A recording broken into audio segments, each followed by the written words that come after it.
दोस्तों, जब बात रामायण जैसी कथा की आती है तो कई सारे लोगों के दिमाग में इसे लेकर प्रश्न चिन्ह बना रहता है। जहां कुछ लोग तो बिल्कुल कट्टरता से इस पर विश्वास करते हैं, पर कुछ ऐसे भी लोग हैं जो चीजों को समझदारी से देखने, परखने और समझने के बाद ही उस पर विश्वास करते हैं। और अगर आप भी उनमें से एक हैं तो आज की इस वीडियो में हम आपको रामायण से जुड़ी कुछ ऐसी बातें बताने जा रहे हैं जिसे सुनने के बाद आपके होश उड़ जाएंगे। फिर चाहे वो राम सेतु हो या फिर भगवान हनुमान के अस्तित्व से जुड़ी जानकारी, ये सब आज की इस वीडियो में यहाँ पर मौजूद है। यहाँ तक कि रावण के महल से लेकर लक्ष्मण को सुंघाई जाने वाली जड़ी बूटी तक, उन सब के फैक्ट्स आज आपको जानने को मिलेंगे, जिसे जानने के बाद आपके होश उड़ जाएंगे।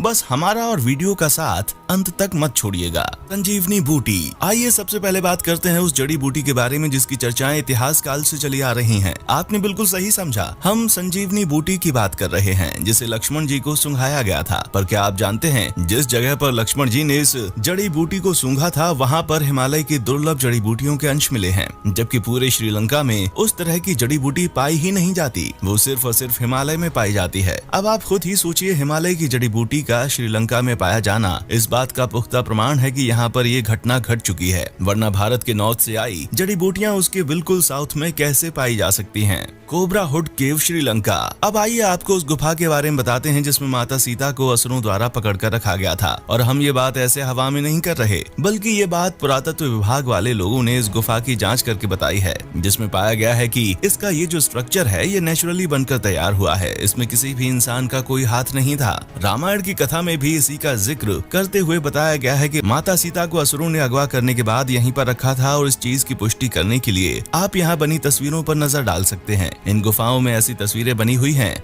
जो कुछ हजार नहीं बल्कि लाखों करोड़ों साल पुरानी हैं। ये तस्वीरें रामायण की पूरी कहानी को दर्शाती हैं। लंका जलने के अवशेष। रामायण की कथा में हमें ये साफ साफ पता चलता है कि कैसे हनुमान जी ने पूरी लंका में आग लगा दी थी, जिस वजह से पूरी लंका जलकर खाक हो गई थी। पर सबसे ज्यादा हैरान करने वाली चीज तो ये है कि लंका के जलने के अवशेष मिल चुके हैं। असल में शोधकर्ताओं ने जांच के बाद ये बताया कि यहाँ की मिट्टी काली पड़ चुकी है। और ये पूरे श्रीलंका का हाल नहीं है, बल्कि जिस जगह पर लंका के होने का जिक्र है सिर्फ वहाँ की मिट्टी ही काली हुई है। बाकी उसके आसपास के इलाके में ऐसा कुछ भी देखने को नहीं मिलता। और यही सब चीजें वैज्ञानिकों को रामायण के अस्तित्व के बारे में सोचने पर मजबूर करती हैं। राम सेतु।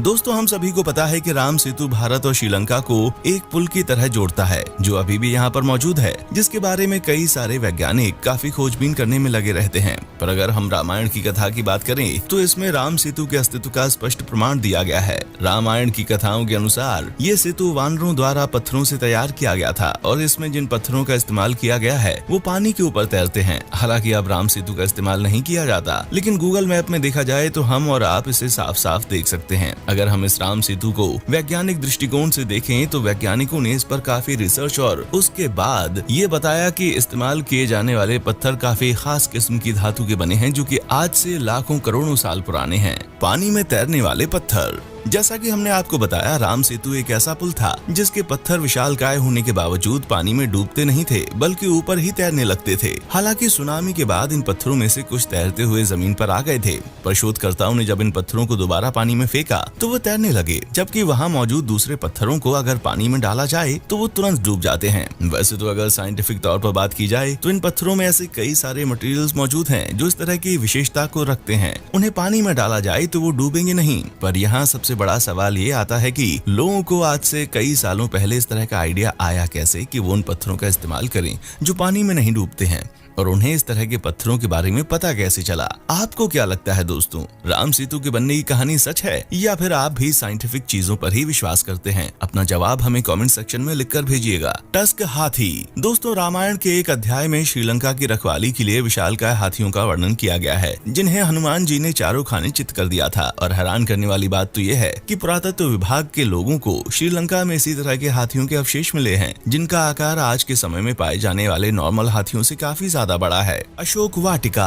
अशोक वाटिका के बारे में तो आप सभी जानते होंगे, जहां माता सीता का अपहरण करने के बाद रावण ने उन्हें अशोक वाटिका में रखा था, क्योंकि माता सीता रावण के महल में रहने के लिए तैयार नहीं थी। आपको बता दें कि ये जगह आज भी श्रीलंका में मौजूद है, जिसे इस समय हग्गाला बोटेनिकल गार्डन के नाम से जाना जाता है। और जिस स्थान पर सीता जी को रखा गया था उसे सीता एलिया कहा जाता है। अब आप खुद ही सोचिए, अगर इन सब चीजों का कोई इतिहास न होता तो भला श्रीलंका के लोग इस जगह को ये नाम क्यों देते? भगवान हनुमान हनुमान के पैरों के निशान। दोस्तों कहा जाता है कि जब भगवान हनुमान माता सीता की खोज में निकले तो उन्होंने भारत से श्रीलंका जाने के लिए एक लंबी सी छलांग मारी थी। जब भगवान हनुमान ने छलांग मारते हुए इन पत्थरों पर अपने पैर रखे थे तो पत्थरों के ऊपर उनके पैरों के निशान बन गए थे, जो आज भी यहाँ पर मौजूद हैं। अगर हम वैज्ञानिकों की माने तो उन्होंने इस जगह की पुष्टि करके ये सिद्ध कर दिया है कि ये चिन्ह आज के नहीं बल्कि लाखों करोड़ों साल पुराने हैं। द्रोणागिरी पर्वत। दोस्तों रामायण के युद्ध के दौरान जब लक्ष्मण को मेघनाथ ने मूर्छित कर दिया था और उनकी जान जाने वाली थी,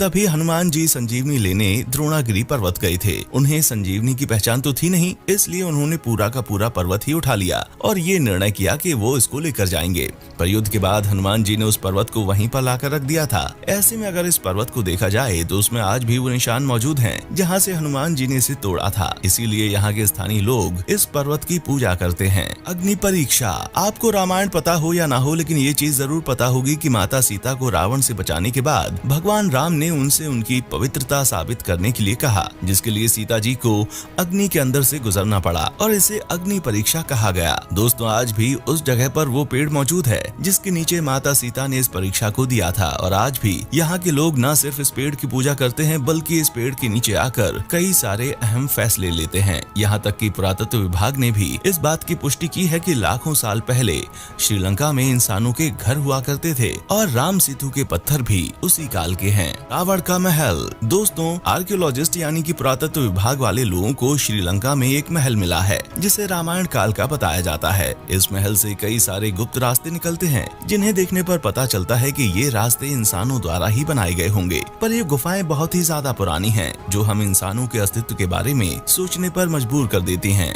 हनुमान गढ़ी। दोस्तों ये वही जगह है जहाँ पर भगवान हनुमान ने श्री राम का इंतजार किया था। रामायण में इस जगह के बारे में स्पष्ट रूप से लिखा गया है, इसलिए अयोध्या में जो कोई भी जाता है वो हनुमान गढ़ी के दर्शन जरूर करता है। रावण पर विजय प्राप्त करने के बाद भगवान राम जब अयोध्या वापस लौटे थे तभी से भगवान हनुमान ने यहाँ पर रहना शुरू किया था। यही कारण है यहाँ का नाम हनुमान नगर है। अयोध्या के पास आज भी इस जगह पर आपको एक मंदिर देखने को मिल जाएगा, रामलिंगम। अब बात करते हैं उस शिवलिंग की जिसे भगवान राम ने खुद बनाया था। रामायण की कथा के अनुसार रावण को मारने के बाद भगवान राम को पश्चाताप करना पड़ा क्योंकि उनके हाथ एक ब्राह्मण का कत्ल हुआ था और इसीलिए उन्होंने शिव की आराधना की। भगवान शिव ने उन्हें 4 शिवलिंग बनाने के लिए कहा। एक शिवलिंग तो सीता जी ने बनाया जो कि रेत से बनकर तैयार हुआ था।